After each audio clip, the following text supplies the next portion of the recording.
Fueron acusados de graves faltas o delitos. De hecho, sus nombres sufrieron el escarnio público en Internet. Incluso algunos fueron encarcelados, pero ante la justicia ellos demostraron su inocencia. Son acusaciones o funas en Internet que cambiaron para siempre con sus vidas.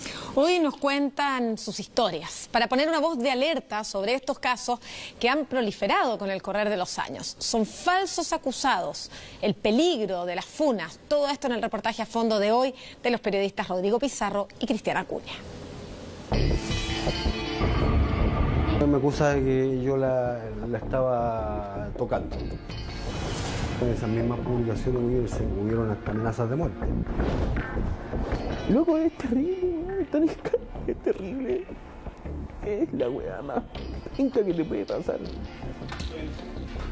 Me encontré en Facebook con varios mensajes de esa naturaleza, de ex estudiantes, ¿ah? Como que me decían, yo siempre supe que era un viejo cochino. Fueron acusados de horribles actos, pasaron del anonimato al escarnio público, sin quererlo, enfrentaron procesos judiciales. Hoy sus nombres, dicen, siguen manchados porque al digitarlos en Internet o redes sociales vuelve la Inquisición.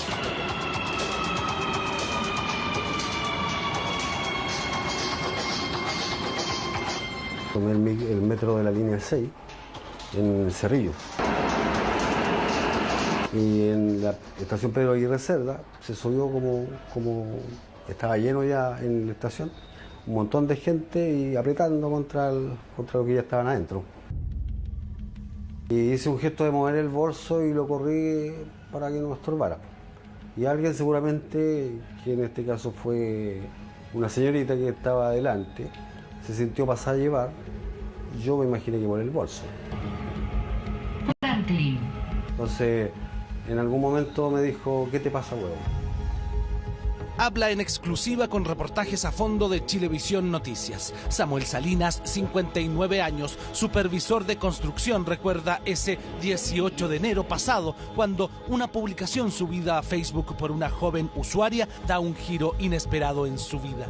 Funa este cerdo asqueroso que anda en el metro tocando el poto. Por favor, compartir. Lo publicaré en todos los lugares existentes. No me queda más que eso para bajar un poco la rabia e impotencia. Yo me fui a la casa, después de la hora de salida, en la tarde, tomando once en la casa. Mi señora recibe un llamado por teléfono y alguien, algún familiar o amiga le dice que mi foto está apareciendo en unas páginas de Facebook con comentarios de que yo había hecho algunos actos indebidos en el metro, como acoso. No tiene Facebook y por eso fue su esposa y luego sus hijos quienes le mostraron la publicación que en pocas horas comenzó a viralizarse y en la que se les indicaba como un acosador. Quiere decir en su casa que todos sus hijos tienen la duda si es verdad o no es verdad. Y ya genera una cuestión complicada. Las dudas y cuestionamientos llegan pronto a su trabajo. La bola de nieve crece cada vez más. Comienzan a aparecer comentarios en las redes sociales donde incluso recibe una amenaza de muerte. A él lo mostraron en la tele, lo detuvieron y sigue haciendo lo mismo. Yo lo he visto como vendedor ambulante. Me ofrezco para matarlo. Estoy dispuesto a cortarle la cabeza en público. En un principio hay una duda, pero cuando ya empiezan a aparecer más comentarios que totalmente son fuera de contexto de la realidad y se dan cuenta que es algo que es como habitual pareciera en las redes sociales, que alguien cuenta una cosa y el último que se entera termina escuchando algo totalmente diferente. Su familia terminó creyendo en él. Samuel Salinas no se quedaría de brazos cruzados. Más adelante sabremos de qué forma enfrentó esta funa y qué consecuencias le traería. Yo estaba haciendo un asado en mi casa, ahí en el Tao. Veo, mientras estaba haciendo el asado, que había un tipo sacando fotografías desde el portón del lugar. Ya, pues llaman a la puerta, qué sé yo, Julio Lorca, converso con ellos, yo pienso, ¿usted está enterado de que usted está sindicado como uno de los sospechosos de esta cuestión? Y le dije, la verdad no. Fue en febrero del 2013 cuando Julio Lorca, entonces profesor del Colegio Altamira, es requerido por la policía y trasladado en calidad de detenido desde El Tabo hasta Santiago para enfrentar un control de detención. La acusación: ser el autor de la violación de una pequeña con síndrome de Down. La conversación que sostuvo con un defensor público minutos antes de sentarse en el banquillo de los acusados lo desmoronó. Él alegaba inocencia. Me tocó un caballero que era un abogado, un joven abogado, que no me miraba, me decía: don Julio, su caso es muy terrible, muy difícil, complicado. Julio Lorca le insiste al defensor que él no tenía nada que ver con el delito que se le imputaba. Hasta que de repente me choreaba, me dice así como: mire, esta hoja que tengo yo, que son los datos, son los únicos que yo tengo para defenderlo. Y Fiscalía tiene así una carpeta donde tiene todos sus antecedentes, estamos en una desventaja terrible y lo más probable es que usted se quede en prisión preventiva. Y yo quedé loco. Fiscalía pide prisión preventiva para el profesor, pero la jueza a cargo de la audiencia, frente a los antecedentes de la carpeta de investigación, decreta una medida cautelar menos gravosa: arresto domiciliario total. No, pues estuve 2 meses en casa, parecía un fantasma, así como choqueado por la situación, hasta abril, donde se presentó un informe de un perito de Valparaíso que decía que el relato de la niña era verídico y qué sé yo. Tras la evacuación del informe, Julio Lorca debió presentarse nuevamente ante el tribunal. Esta vez la justicia decreta en su contra prisión preventiva. Fueron 15 meses los que estuvo privado de libertad. Yo era inocente y tuve que sufrir 1.000.000 de vejaciones, un montón de vergüenza, tener que pensar que mi familia tuvo que pasar por controles cuando me iban a visitar.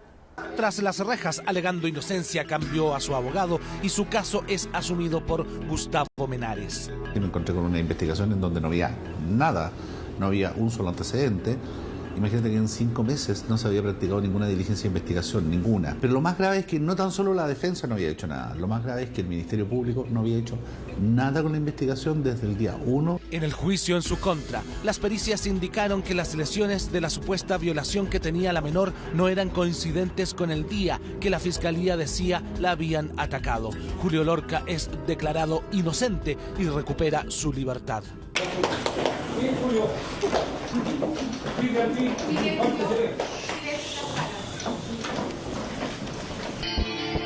Al salir en libertad descubrió que en redes sociales aún era sindicado como un violador.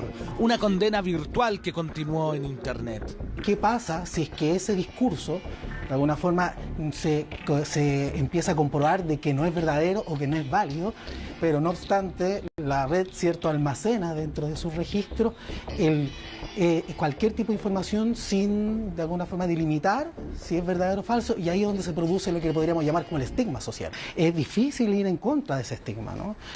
Julio Lorca se dio el tiempo de contactar a cada una de las personas que habían posteado en internet y en redes sociales para que bajaran las publicaciones, donde lo acusaban de ser un violador de menores. Las respuestas que recibía era como: para nosotros todavía eres un, qué sé yo, para nosotros todavía Julio Lorca sigue siendo un abusador, y cosas así. Yo no tenía ganas de iniciar ningún tipo de proceso penal ni nada, porque estaba hecho tira. Decisión diametralmente distinta a la adoptada por Samuel Salinas, el supervisor de construcción, funado en Facebook como un acosador sexual del metro, contacta a un abogado. La recomendación legal fue interponer una querella criminal por el delito de injurias y calumnias en contra de la querellada, ¿cierto?, la señorita Kimberly Bustos. Kimberly Bustos, una joven estudiante, era quien estaba detrás del perfil de Facebook Kimi Blue, donde fue denunciado Samuel Salinas. En el fondo limpiar la imagen, pues en el fondo eso es lo que lo perjudica a uno, el hecho de que la imagen se la centriza. Samuel Salinas, quien habla en exclusiva con Chilevisión, asiste a una audiencia de conciliación donde la joven que lo denunció en redes sociales no acepta llegar a un acuerdo reparatorio. Pero en la preparación del juicio oral cambia de opinión y la justicia ordena a Kimberly Bustos a pedir disculpas públicas en Facebook, manteniendo la publicación durante 15 días.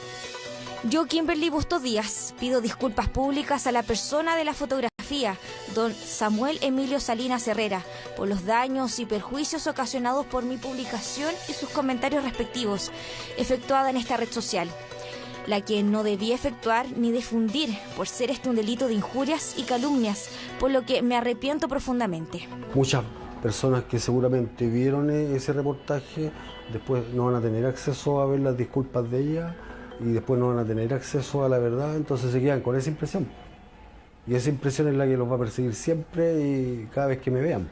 Si esa persona además, luego el mismo proceso penal lo declaró inocente, el daño que tiene es inconmensurable para su vida futura y su vida futura y de quizás alguna generación posterior, de sus hijos, sus nietos, que sigan viendo a su padre o a su abuelo en ese nivel de información a la cual hoy día todos accedemos, con connotaciones que están completamente apartadas de la realidad. También apartada de la realidad fue la acusación que una mujer realizó en contra del escritor y conductor de televisión Pablo Mackenna en el año 2013. Fue detenido y esposado tras ser sindicado como autor de abuso sexual en contra de una niña de 9 años.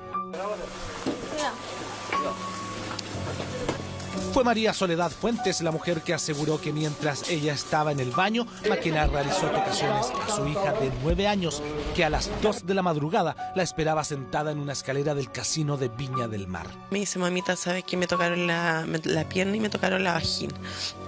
Y yo le digo, ¿pero quién es? ¿Quién es? ¿Quién es? Salgo corriendo y me dice, ese señor que está ahí sentado.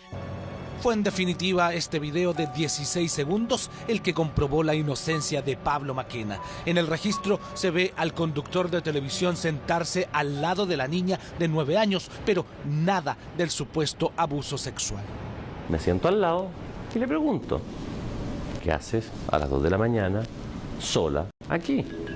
Una niña. La inocencia de Pablo Mackenna fue ratificada por testigos del hecho. La fiscalía levantó los cargos y es que el video de las cámaras de seguridad del casino de Viña del Mar eran elocuentes. Ese video es súper claro. Si no hubiese habido video, probablemente me seco en la cárcel de Valparaíso. También en redes sociales hubo quienes lo condenaron. Finalmente limpió su nombre, pero cree que no existe en estos casos una real reparación a los inocentes absueltos por el daño que sufrieron. Si el sistema solo le dice, usted señor perdió 3 años de su vida, pasó por la cárcel, lo condenó todo su barrio, lo dejó su familia. Pensaba que nos equivocamos, váyase para la casa. Además sin indemnización, porque en Chile no hay caso indemnizatorio. O sea, no te indemnizan ni moral, ni social, ni públicamente. Opinión similar tiene Samuel Salinas, el supervisor de construcción acusado de acoso sexual en el metro. La joven que realizó la publicación y que luego debió retractarse estaría nuevamente posteando en grupos cerrados de Facebook diciendo que habría sido obligada a pedir disculpas. Por ello habrá una nueva audiencia en tribunales el próximo 10 de julio donde alegarán desacato. Medidas de reparación como las disculpas públicas de repente no necesariamente son compensatorias si uno lo compara con el daño ocasionado desde el producto. Para el defensor nacional se hace necesaria una legislación en cuanto a Internet y la forma en cómo entrega información que es buscada a través de la red. Pero a la luz de cómo funcionan los motores de búsqueda, por la frecuencia, por la forma en cómo se accede a esa información, me sigue apareciendo no la información más actualizada, sino que la mayoritaria, y sigo apareciendo yo como el delincuente que hizo tal cosa, pese a que tengo una muy bonita y muy contundente sentencia que dice exactamente lo contrario. Es el riesgo de las funas y las falsas acusaciones que perduran en Internet, un problema que ha proliferado con el correr de los años y que no ha sido normado, provocando un vacío legal que muchas veces deja a inocentes en la indefensión.